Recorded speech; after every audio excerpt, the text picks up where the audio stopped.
Jacques d'Andrea, bonjour. Bonjour. Vous êtes le président de Vincennes-en-Ancienne. Et pour cette 14e édition estivale, le soleil est avec nous. Eh ben ouais, c'est vrai qu'on est heureux de ça parce qu'il y avait une certaine incertitude ce matin. Voilà. Et finalement, il est avec nous, le public aussi. Donc les participants sont joyeux, heureux de participer. C'est vrai que ça fait plaisir.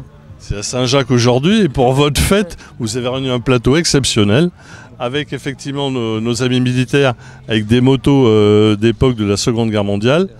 Plein de nouveautés, de nouveaux partenaires, c'est important. C'est vrai, justement, ça prouve que notre association et l'événement plaît, parce qu'on a quand même des partenaires de poids lourds qui sont venus nous rejoindre cette année. Le salon Rétromobile, c'est quand même quelque chose, une réputation, on va dire, internationale, qui présente un beau plateau. L'aventure Peugeot, DS, Citroën, qui est aussi avec nous, donc qui ont sorti des véhicules de leur réserve. Donc on est plutôt flatté d'avoir des gens aussi de qualité, sans oublier nos partenaires habituels, AXA, Elf Total, voilà, il faut les rappeler. Et puis c'est vrai que le village militaire a toujours beaucoup de succès. Chaque année, il y a une nouveauté. Voilà, à chaque fois, ils sont assez originaux de ce côté-là. Ils ont dit le thème, on va mettre les motos à l'honneur. Je trouve que c'est sympa. Ouais. Alors, donc pour cette 14e édition, les particuliers ont répondu à l'appel, une fois de plus. Hein. C'est important. Hein. Ouais. Alors justement, on avait un petit peu peur parce que le pass sanitaire qui nous est un peu tombé dessus, un peu brutalement, on s'est dit comment on va faire, est-ce que les participants ne vont pas avoir peur des contraintes, etc. Pas du tout finalement, c'est ce qu'on a la chance, je dirais à Vincennes, c'est que les gens sont vraiment, je ne sais pas si on va dire dociles, mais ils sont tout à fait compréhensifs, ils comprennent qu'on a des difficultés pour organiser, pour gérer, etc. Et ils se plient bien volontairement. Donc on a été obligé de faire appel à des adhérents en dernière minute en disant est-ce que vous voulez être bénévole pour scanner le matin les passes sanitaires, et on cherchait à peu près 10 personnes, on en a eu 26 pour vous dire. Tout le monde a joué le jeu. Voilà, donc c'est quand même génial. Alors. Après notre passage du QR code, on avait tous délivrance d'un petit bracelet. Et puis après, voilà pour justifier, parce qu'on veut montrer quand même qu'on est des gens responsables, on ne va pas nier qu'il y a peut-être des risques, mais voilà, les gens vaccinés. On voit que Vincennes-en-Seine, c'est encadré, ouais, on est tous badgés. Voilà. C'est bien. Et puis en plus, on distribuait quand même des masques le matin dans les sacs.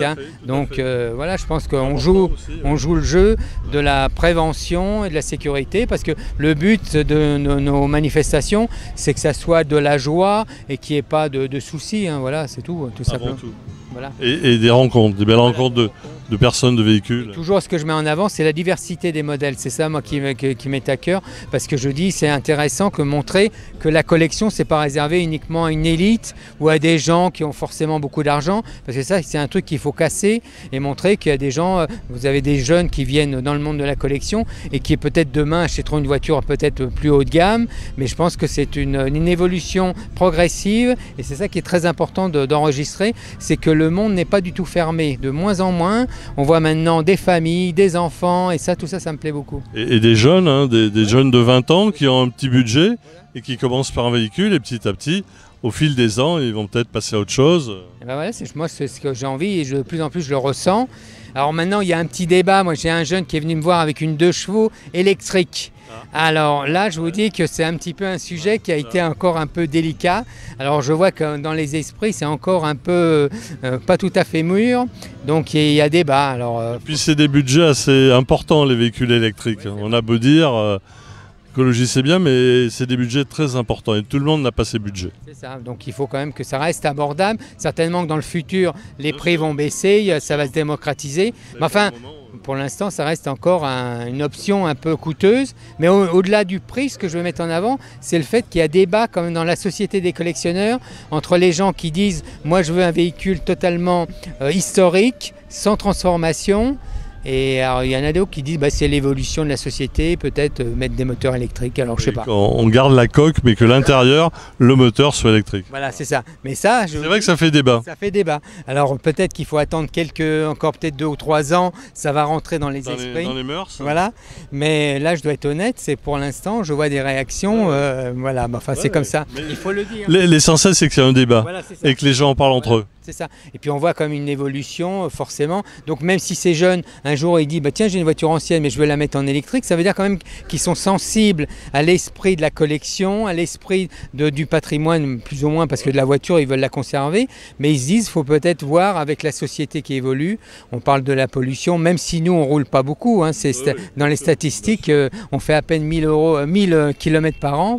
Donc c'est rien du tout, c'est rien du tout. Donc de collection, c'est vraiment les gens qui prennent ça pour des petits loisirs, voilà, certains pour le week-end et pas pour la semaine. Mais... Voilà, donc justement de plus en plus. Alors, il faut savoir aussi qu'on a quand même obtenu auprès des autorités, c'est que les véhicules de collection pourront passer malgré les critères et les zones à faible émission de pollution, vous savez, qui sont mis en place. Donc on a obtenu avec la fédération qu'on va avoir l'autorisation de rouler, même à Paris, intramuros. Pour l'instant, ça sera réservé uniquement aux véhicules de collection, parce que bon, il faut forcément des critères. Voilà.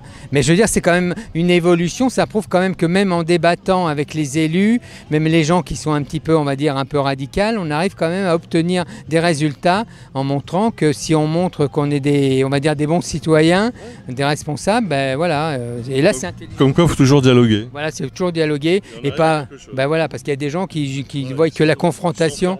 Voilà, c'est ça. Donc je pense que ce n'est pas le bon débat.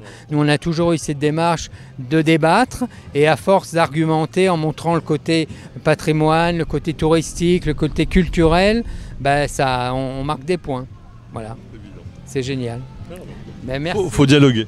Merci. Jacques d'Andrea, merci. Et la vie de l'automobile repart grâce à Vincennes en Ancienne. C'est gentil à vous. Merci à vous. Merci.